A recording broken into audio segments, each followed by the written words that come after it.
प्रधानमंत्री फसल बीमा के लिए एक नाम के दो गांव होने का खामियाजा राजनांदगांव जिले के डोंगरगढ़ विधानसभा क्षेत्र के किसानों को भुगतना पड़ रहा है।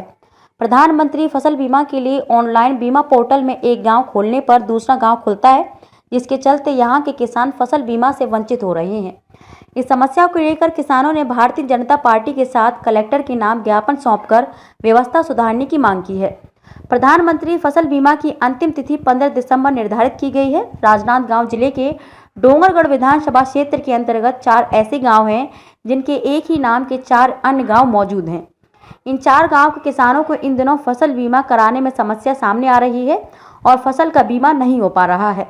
एक ही नाम के दो गांव होने के चलते ऑनलाइन बीमा पोर्टल पर यह समस्या उत्पन्न हो रही है, जिसे देखते हुए बड़ी संख्या में इन चारों गांवों के किसानों ने आज भारतीय जनता पार्टी के प्रदेश उपाध्यक्ष मधुसूदन यादव के नेतृत्व में कलेक्टर के नाम एक ज्ञापन सौंपा है। अपने ज्ञापन में किसानों ने कहा कि एक गांव का फसल बीमा पोर्टल खोलने पर उसी नाम के दूसरे गांव का फसल बीमा पोर्टल खुलता है, जिसके चलते गांव के कृषक खरीफ फसल के लिए प्रधानमंत्री फसल बीमा से वंचित हो गए। ज्ञापन सौंपने के दौरान जिला भाजपा अध्यक्ष रमेश पटेल और किसान प्यारे दास साहू ने कहा कि एक ही नाम का दूसरा गांव होने के चलते दिक्कत हो रही है। ये डोंगरगढ़ विधानसभा क्षेत्र के बेलगांव ठाकुर टोला बेलगांव क्षेत्र के बीमा पोर्टल में किसानों की बीमा नहीं हो पा रहा है। ये पिछले 6 महीने से चल रहे हैं। इस विषय को लेके इसमें पोर्टल में ये विसंगति आ रही है कि एक ही नाम के दो गांव हैं, तो पोर्टल में ठाकुर टोला खोलते हैं, दूसरा ठाकुर टोला निकल जाता है। किसान अपने बीमा करवा नहीं पा रहे हैं। इससे पहले धान की फसल से पहले भी बीमा कराने का प्रयास किया, पहले भी आवेदन दिए हैं, लेकिन अभी तक उसका निराकरण नहीं हुआ। पूरे किसान परेशान हैं और किसानों के साथ यह है कि अभी भी समितियों द्वारा उनका पैसा, बीमा का पैसा काट लिया जाता है, जबकि उनका बीमा ही नहीं हो पाया। वर्तमान ये भी स्थिति है कि रबी फसल के से 15 तारीख तक लास्ट डेट है बीमा कराने की। अभी भी इनका पोर्टल खुल नहीं रहा है, इनका बीमा हो नहीं पा रहा है। किसान, पूरे क्षेत्र के लोग पूरे परेशान हैं। इस विषय का आवेदन, एक पत्र देने कलेक्टर साहब के पास आए थे, आज एक आवेदन दिए हैं और उसके ऊपर आगे क्या कार्रवाई होती है उसको देखेंगे।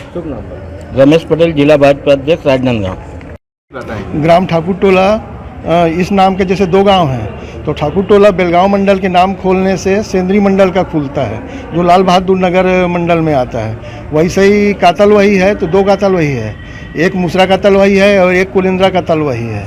वैसे ही कुर्सी पार 2 है, तो एक कुर्सी पार खोलने से दूसरा कातल वही खुलता है। वैसे ही पीपर खार 2 है, तो एक पीपर पार खोलने से दूसरा पीपर खार खुलता है। किसानों का बीमा नहीं हो पा रहा है और समिति वाले उसका बीमा की राशि काट के कहाँ जमा कर रहे हैं पता नहीं। किसानों से लगातार बीमा की राशि काटी जा रही है। एक गांव का प्रॉब्लम नहीं है, चारों गांव का प्रॉब्लम है और 6 गांव में पिछले 6 महीने से ये प्रॉब्लम चल रहा है। और यदि अभी ये समस्या नहीं हो पाया तो चना का बीमा नहीं करवा पाएंगे। इसलिए हमने कलेक्टर साहब को आवेदन दिए हैं, अनुविभागीय अधिकारी को आवेदन दिए हैं, तहसीलदार को आवेदन दिए हैं, वहाँ क्षेत्रीय विधायक भुवनेश्वर बघेल को भी आवेदन दिए हैं, लेकिन इस पर अभी तक कोई कार्यवाही नहीं हुआ है। अब कार्यवाही नहीं होती तो क्या करें? नहीं कार्यवाही होगा तो हम लोग चक्का जाम करेंगे ढारा में। प्यारा दास साहू, ग्राम ठाकुर टोला। डोंगरगढ़ विधानसभा क्षेत्र के 4 गांव में इस तरह की समस्या आ रही है, जिसमें ठाकुर टोला, कातलवाही, खुर्सीपार और पीपर खार शामिल हैं।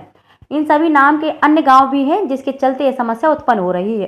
अपने ज्ञापन के माध्यम से किसानों ने कहा कि वर्तमान में खरीफ फसल बीमा कराने की अवधि 15 दिसंबर तक है। ऐसे में वे इस बीमा से भी वंचित हो जाएंगे। कलेक्टर के नाम ज्ञापन सौंपते हुए किसानों ने जल्द से जल्द इस समस्या के समाधान की मांग की है। राजनांदगांव से विजन टाइम्स न्यूज के लिए भूमिका देवांगन की रिपोर्ट।